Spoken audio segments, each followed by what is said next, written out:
Replumbing for an ice maker underneath a house, as one can see, crawl space, skittle hole. Somebody at some point had put something on here and kind of crimped it off, made a new one, had a leak, but now just plumbed this in here, and not only that, as one can see here, put a cutoff here. Doesn't matter which way it goes, but it doesn't, maybe turn backward, I don't know, but the water flows, it's just a 1/4-inch ball valve, opens it up. But I did this, we have a cutoff upstairs, so basically now instead of all this gobbledygook here, this one was done at a previous area. Who knows who did this one? And you can see where they crimped it off to stop it from leaking. They had some type of fitting on here. This is kind of old-timey method. This is copper. This is the newer one. It began to leak upstairs, but this lasted for years, but it's kind of old school. So what we did is plumbed it in here, brand new with the copper.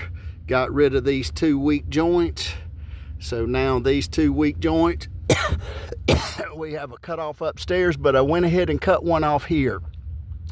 The reason being, when plumbing, it's good to say if you've got a shower to have a hot and a cold turn off. That way if something leaks, you've got company in town, you can terminate the shower and leave it on without having to cut the entire house off at the street.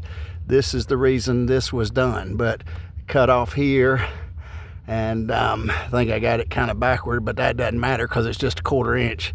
It won't stymie the flow, and then vice versa. If you turn it this way, it cuts it off, so it doesn't really 6 one, half a dozen the other.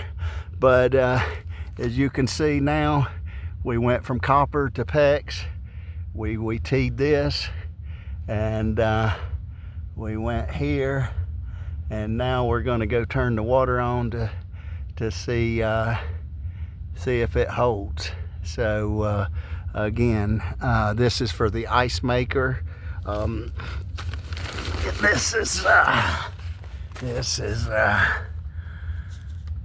is the ice maker for the refrigerator coming up out of the floor. So now where the leak was out of the floor, it should be terminated. So there's a cutoff upstairs, there's a cutoff down here, there's a T here, and then we transition from copper to PEX, and everything looks